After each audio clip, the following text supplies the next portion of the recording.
Função do segundo grau é toda função dessa forma, ax² mais bx mais c. Pessoal, a, b e c, esses são os chamados coeficientes, tá? E aqui eles não têm nome, tá? O máximo que a gente pode fazer é chamar esse a aqui de coeficiente dominante, tá? E o c? O c é o velho termo independente, né? Porque ele independe de x. Tanto é que não tem x colado nele aí, né? Então esses são os nossos coeficientes aí. Muito bem. Esses caras vão dizer como é que a parábola, como é que a função do segundo grau se comporta, né? Se ela tem concavidade para cima, para baixo, como é que ela passa ali pelo eixo y e tudo mais. Já falei agora, né? O gráfico é o quê? É uma parábola. O gráfico sempre será uma parábola, tá? E aí tem um detalhe. Essa parábola, pessoal, ela ou terá a concavidade voltada para cima ou para baixo. Tá? Ela não vai ser uma parábola virada para o lado, até porque se for uma parábola assim, né, ela não vai ser chamada de função, porque uma reta vertical aqui acaba pegando em mais do que um ponto, né? Aí não é função. Tá legal?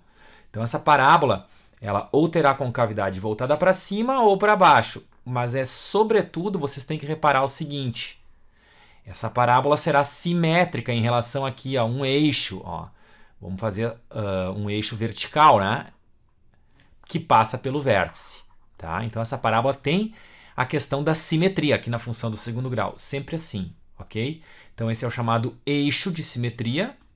E esse eixo contém o vértice. Vou botar aqui um ponto verde. Vértice. Tá? Quando a concavidade está para cima, esse vértice aqui é chamado ponto mínimo ou ponto de mínimo. E quando a concavidade está voltada para baixo, esse vértice aí é o chamado ponto de máximo. Tá? Porque realmente é o valor máximo que a função vai atingir. Né? Quando a gente fala em valor máximo ou valor mínimo, a gente está se referindo ao y, a função. Né? Olhem aqui, ó, f de x.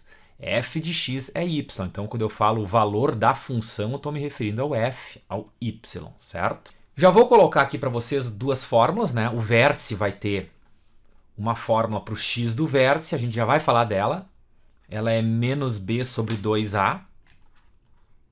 E o y do vértice também tem uma fórmula, também já vamos falar dela, mas é menos delta sobre 4a. Essas fórmulas serão importantes, tá? Por isso já vamos aí botando elas na cachola para a gente não esquecer mais, tá?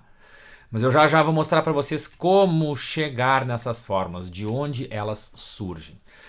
Mas vamos falar aqui desse exemplo, vamos fazer o gráfico dessa função x² menos 2x menos 3, ok? Etapas para construção gráfica, pessoal. Para montar um gráfico de uma função, destaquemos 3 pontos, tá? Primeiro, façamos x igual a 0, e isso aí acaba por destacar o termo independente. Vamos abreviar, vamos falar assim, destacar o TI. Termo independente. Segunda etapa, pode ser a primeira também. Y igual a 0. Isso é encontrar as raízes da função. E a terceira e última etapa para a montagem do gráfico é achar o vértice.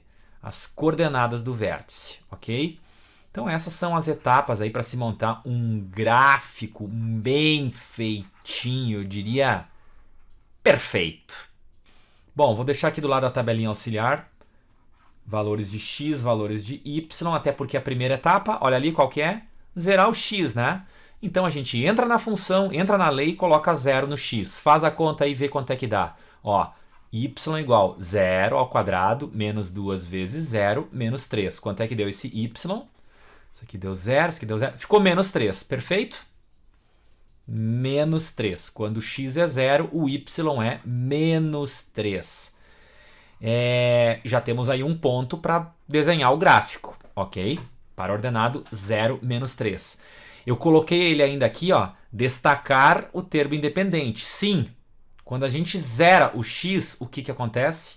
Sobra o termo independente. Olha o menos 3 aqui, ó. Esse é o termo independente. Moral dessa história, esse termo independente, o número menos 3, no caso desse exemplo, vai ser o ponto de corte da tua função com o eixo y. Claro, porque é em cima do eixo y que o x vale 0. Já vamos desenhar esse ponto aí, ok? Vamos só para a segunda etapa ali antes. Qual é a segunda etapa? Aqui está ela, é zerar o y. Então vamos zerar o y. Bota 0 no y e faz a conta. Isso vai dar as raízes para a gente, tá? Então, eu estou entrando aqui na função 0 agora no y e vamos fazer a conta e ver o que surge, ok? Olha aí, ó. Tem que fazer Bhaskara aqui, né? Essa aqui dá para fazer por soma e produto, mas vamos ganhar um tempo aí, tá? Aqui as duas raízes serão menos 1 e 3. Bom, então, um resultado deu menos 1. Quando o y é 0, o x deu menos 1, mas o x também pode valer 3, né? Então, vamos colocar esse ponto aqui só para deixar organizado. Quando o y é 0, o x vale 3 ou menos 1. Muito bem. Já temos os pontos-chave aí. Só faltou a última etapa ali, que é o vértice, né? Vocês vão ver que nesse caso aqui, nesse exemplo simples, nem vai precisar desse vértice. Bom, vamos montar o gráfico. Vou colocar ele aqui. Primeiro ponto, 0 e menos 3. Menos 1, menos 2, menos 3. Aqui tá legal. Aí está o ponto. A parábola vai passar por aí. Primeiro ponto destacado. Próximo, menos 1 e 0, é uma raiz. Menos 1 e 0, por aqui está desenhado legal, né? Menos 1 e 0. E o outro ponto é o 3 e 0. 1, 2, 3. Por aqui está legal. Ponto aí. Então a parábola necessariamente passa por esses 3 pontos. Pessoal, onde é que está o eixo de simetria dela? Olha as raízes aqui. Menos 1 e 3. Quem é o ponto médio? Cara do meio do caminho. Vai ter o eixo de simetria no meio do caminho, mais ou menos por aqui, né? É o eixo de simetria? Que número está ali no meio desses dois? Aqui, ó. Quem é o x exatamente no meio? Só pode ser o 1, né, pessoal? O 1 é que está entre esse 3 aqui e esse menos 1, perfeito? É o meio do caminho. Pessoal, esse meio do caminho aí é simplesmente a média entre o 3 e o menos 1. Soma eles e divide por 2, ó. Somou a raiz 3 com a raiz menos 1. 3 menos 1, dividiu por 2. Resultou 1. Claro, é o ponto médio. O ponto médio é a média, simplesmente a média. Tá? E esse é exatamente o x do vértice. Pode olhar ali. A gente vai ter o vértice mais ou menos aqui embaixo, ó. Com certeza, porque eu preciso colar a parábola ali em cima, né? Vamos desenhar a parábola aqui, ó. Ela tem que passar aqui por essa raiz, tem que passar... Ruim, né?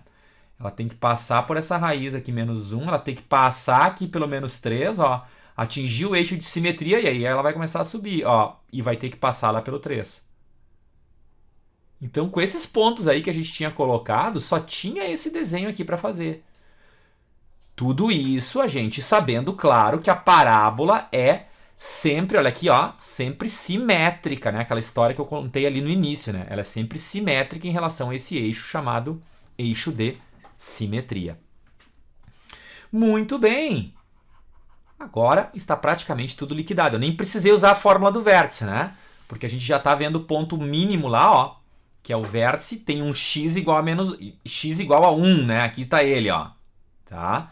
Bom, e quanto é que é o y? Galera, o y está aqui embaixo, ó, é um número negativo, abaixo do menos 3. Quanto é que vale ele? Se tu já sabe o x do vértice, que é 1, então é só substituir esse número aí na função, na lei. Vamos jogar ele dentro da lei. Olha aí, ó, joga esse x igual a 1 aqui dentro. Faz a conta aí, quanto é que vai dar o y? Ó, y igual 1 ao quadrado, menos 2 vezes 1, menos 3. Quanto é que deu esse y? Menos 5, menos 4, né? Vamos colocar aqui na tabelinha para ficar bonitinho. Menos 4, galera. Olha aí, ó. Olha aí o ponto verde aqui embaixo, ó, o ponto vértice, o ponto de mínimo. Por que ele chama ponto de mínimo? É o menor valor dessa parábola, é o menor valor dessa função. O valor é y, é o menor y possível, claro que é. Então aí a gente nem precisou usar as fórmulas do vértice, né? Quer usar? Vamos usar. Fórmula do vértice. X do vértice é igual a menos b sobre 2a. Menos b sobre 2a. Quem é o b? Olha os coeficientes da função ali, ó. O coeficiente a é 1. Aqui a gente está vendo o coeficiente b, que vale menos 2. E aqui a gente está vendo o coeficiente c, que vale menos 3. Perfeito? O a é menos 1, não, desculpa, o a é 1, o b é menos 2 e o c é menos 3. Então vamos lá, menos b sobre 2a. O b vale menos 2 e o a vale 1. Fez essa conta aí, quanto é que deu o x do vértice?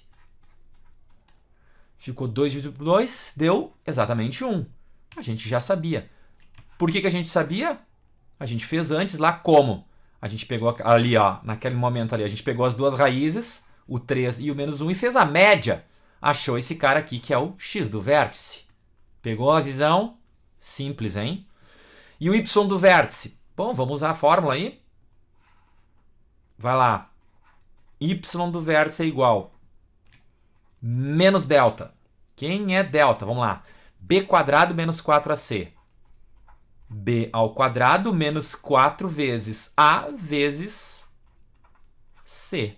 Dividido por 4A. Olha aí o Y do vértice saindo do forno. Quanto é que deu essa conta aí? E em cima, deixa eu só botar um parênteses aqui, cuidado. Vamos botar um colchete aqui, né? Porque já tem parênteses ali dentro. Então ficou menos. Quanto é que deu essa calculeira aí? Aqui dentro deu 12, com 4 dá 16. Então menos 16. E aqui embaixo ficou 4. Olha aí o y do vértice, quanto é que deu? Menos 4. A gente já tinha achado ele antes, né? Como é que a gente achou o y do vértice antes?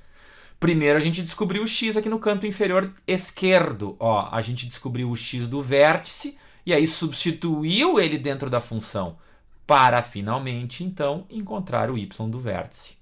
Agora, a gente precisa saber de onde é que surgem essas fórmulas do x do vértice e do y do vértice. Isso é uma história para o próximo vídeo. Segura que aí vai ele. Abraço!